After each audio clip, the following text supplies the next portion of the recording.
Keta lo la pu ti la ngo ham.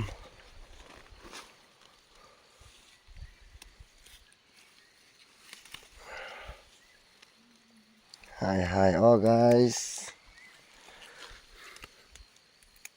Me hol ki thiam ga ma ta cho ta andun mo khalo ho cho hai na. This one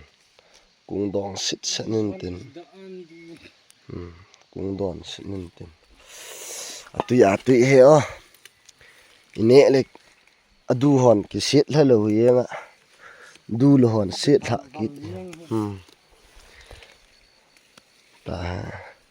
lại là đúng ai thím thang à cho thêm cái này à tệ cái phải. Oh my god, hỏi thấy ta về lại là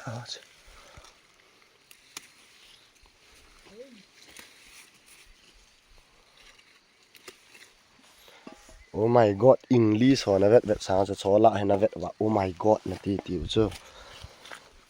rồi phát chủ này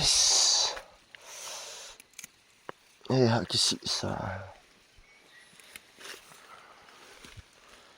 su côn hỏi lẽ tâu côn hỏi lẽ mua dầu xiên xi giang vàng bể đi lâu nè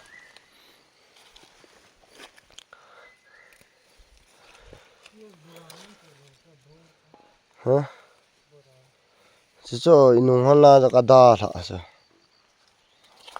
chân là chân năng tàu tê anh hi hạt tuy cái chốt lụt này lock ending gak cái gì mình kita chân là chân năng tàu tê na guys cái nòng tui ta in nang cái tiếng nó nòng tui tận nó về với mụ băng là cả ball rồi cho cái này nó cho mụ băng cái ball là nó đu chặt được pudina đu to cái lâu vậy à thêm khát giống ai yang lo Kukilen entertainment cha he ma ko mukhalo hon video na vet yeng theu he la na ngai nom wa he le ka youtube ma Kukilen entertainment ko ana hol win lang ki gospel song na la lui ho cho khon na vet yeng theu he guys ke ang chun sei tha ta chan dun dong set yeng ani ala tu thoi he vitamin ha na ha ke channel hello lai ho ji di len boy hau lai ra te na kan khial pai ta chun mung man lo deu cha hay ang lo guys